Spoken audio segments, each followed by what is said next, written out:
Y ahora se localiza otro penacho que presumiblemente pudo ser de Cuauhtémoc. ¿Qué tanta certidumbre hay de que haya sido de Cuauhtémoc? ¿En dónde está? ¿En qué condiciones está? Pues para platicar acerca de esto, nos toma la llamada desde Europa, desde París, precisamente el investigador Miguel Gleason, presidente de la Asociación México en Europa. ¿Cuál es la historia de este penacho de Cuauhtémoc? No sabíamos la de Moctezuma, pues de toda la vida. Y este penacho de Cuauhtémoc, ¿cómo empieza y cómo aparece en escena este Mira, penacho? digamos que desde hace varios años estoy yo rastreando Ajá. todos los objetos que se encuentran en Europa, objetos de origen mexicano, de tema mexicano, y yo sabía de la posibilidad de la existencia de este penacho cuando hice el DVD de México en Francia, Ujú. y entonces dije, si ese penacho sí existe, aunque me dijeron que no existía en aquel entonces, que se había desintegrado, si ese penacho existe, no puede no estar incluido en un libro que se llama México Insólito en Europa. Claro. Entonces, a unas 2 o 3 semanas de cerrar la publicación del libro, que tenía ya que concretarlo, me di a la tarea de ir al museo a buscarlo. Los mismos especialistas del museo no estaban al tanto, tuvimos que buscar en bases de datos. La única Ujú. foto que yo había visto era una foto muy fea, blanco y negro, que la verdad pues dejaba mucho que desear porque no se notaba la calidad de este objeto. Ujú. Entonces, afortunadamente lo encontramos, pude conseguir una buena foto ya a colores y la pude incluir en el libro, pero Ujú. sin conocer todavía el penacho, porque evidentemente para conocer este objeto que se encuentra como en bodega y que no está accesible al público se tiene que pedir autorización, pues que a veces con varios meses de anticipación, ¿no? Una Ujú. vez que se publicó el libro, pues solicité precisamente poderlo ver personalmente y cuando yo lo vi, pues me realmente quedé impactado, ¿no? Porque es un penacho bueno, así es como está registrado como el penacho de Cuauhtémoc. Y es un objeto que en realidad no parece un penacho. Yo Ujú. me lo imaginaba más grande, es más pequeño, solamente mire ya abierto con 28 centímetros. La cavidad que se encuentra en el medio no cabe en la cabeza de un ser humano.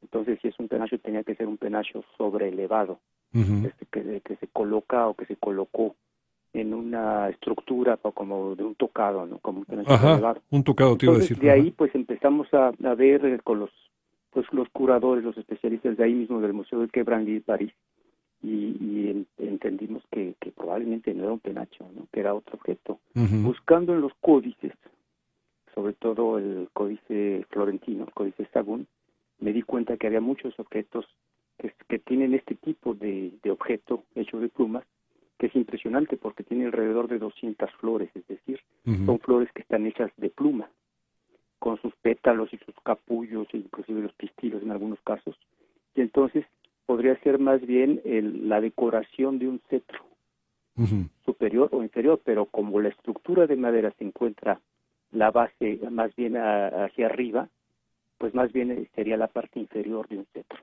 Ujú. Entonces, de la misma manera que hubo controversia con el penacho de Moctezuma que se encuentra en Austria, que está registrado como el penacho de Cuauhtémoc, quizás no es un penacho, quizás tampoco le perteneció a Cuauhtémoc.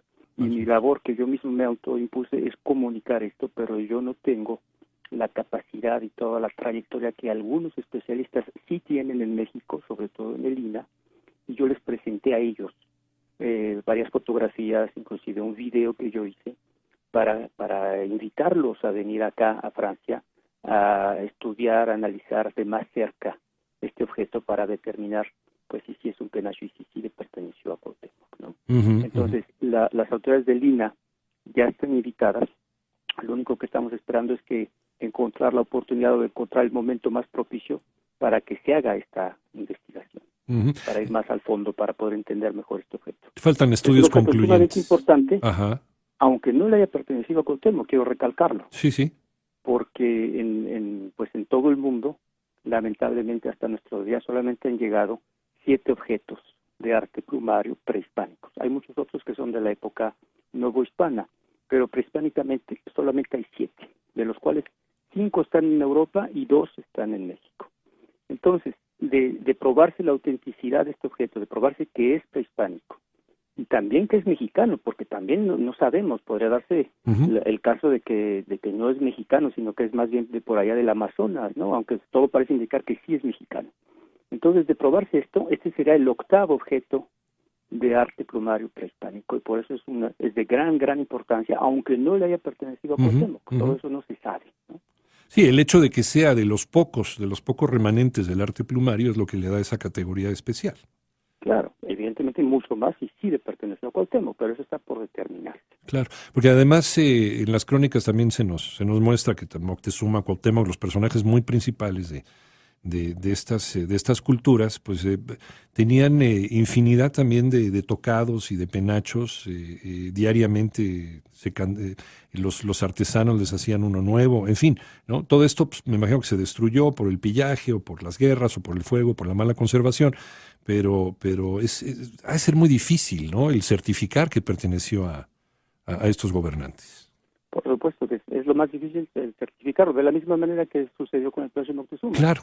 Fue más fácil determinar que era un penacho a que era de Moctezuma. En este caso, evidentemente es un objeto no nada más porque es prehispánico y porque es cubano, sino que es un objeto muy impactante, es decir, por la hechura que tiene, que te digo que son alrededor de 200 flores, la mayoría con los capullos cerrados, pero del otro lado hay algunas que quedan todavía, otras que han perdido, con flores abiertas. Donde inclusive, según mi teoría, hay otro objeto que no parece ni las flores cerradas ni las flores abiertas, según yo es un colibrí. ¿No? Porque es un objeto que tiene plumas completamente de otros colores y que está como puesto de tal manera que pareciera que está volando, ¿no? Alrededor de estas flores, como si se fuera a alimentar de las flores, ¿no? Entonces es un objeto, te digo, sumamente extraño, que es único. Por ejemplo, el chimali que está en el Museo de Chapultepec, que es uno de esos 7 objetos, pues está claro que es un escudo, un chimali, ¿no? Sí. Que por cierto hay que decirlo, que ese objeto también estaba fuera de México, que estaba también en Austria, y que fue Maximiliano cuando vino como emperador a México que lo trajo, ¿no? Por ahí dicen que si se lo hubiera fusilado un poco más tarde, él tenía pensado también traer el conocido penacho de Moctezuma, pero ya no dio tiempo, ¿no? Y muchos Entonces, de estos... este objeto sí es único porque los otros que hay, los chimalis, por ejemplo, está este del Castillo de Chapultepec, pero hay otro más que también está en Austria y otros 2 que están en Alemania. Y este objeto no hay uno igual en todo el mundo. Este objeto salió desde el siglo XVI, estuvo en Europa hasta el siglo XIX. Maximiliano lo trajo de regreso y después, según información verídica, se ve que un mexicano se lo vendió a un europeo y así fue como este objeto regresó de nuevo a Europa, ¿no? Entonces, además de todo lo que te estoy diciendo, la importancia de este objeto, es un objeto que es un objeto migrante, ¿no? Sí. Porque es de los pocos objetos que salieron de México, se fueron a Europa, regresó a México y volvió a regresar a Europa, ¿no? Que no es que la gran mayoría de los objetos que están permanentes en Europa solamente salieron de México una vez. Y este ya salió 2 veces de México. Es algo tan frágil que es muy difícil que haya llegado hasta nuestros días. Por eso es el valor, ¿no? Por eso es el gran valor. Y que debe permanecer en ciertas condiciones de humedad, etcétera, Claro, para evitar su ese es otro posterior de los deterioro. factores que influyen en que haya tan pocos, porque evidentemente, por ejemplo, las esculturas de las estatuas de roca, pues se conservan más fácilmente, ¿no? El clima, la humedad no les hace tanto daño como si le hace daño todo lo que son los códices o los objetos de arte plumario. El estado de este tocado, este penacho o tocado, es bueno, es aceptable. Bastante aceptable, bastante aceptable. Yo tengo varias fotos, ya se han publicado algunas, y de hecho creo que un periódico importante hace poco publicó un artículo al respecto, y entonces ahí uno puede ver ahí la calidad, ¿no? Que está bastante. Se han perdido algunas de las flores, ¿no? Sobre todo las que van de la parte de la interior, que son las flores abiertas, pero de las que están con el capullo cerrado sí son alrededor de 200 flores, ¿no? Que están en muy buen estado de conservación. Pues Miguel Gleason, presidente de la Asociación México en Europa, te agradecemos muchísimo esta charla y todos estos conceptos que nos regalas sobre este tocado, penacho, y las investigaciones posteriores. Ya te molestaremos si no tienes inconveniente para ver cómo se va desarrollando. Claro que sí, aquí, con mucho gusto. Muchas gracias, Miguel, un abrazo. Hasta luego, igualmente.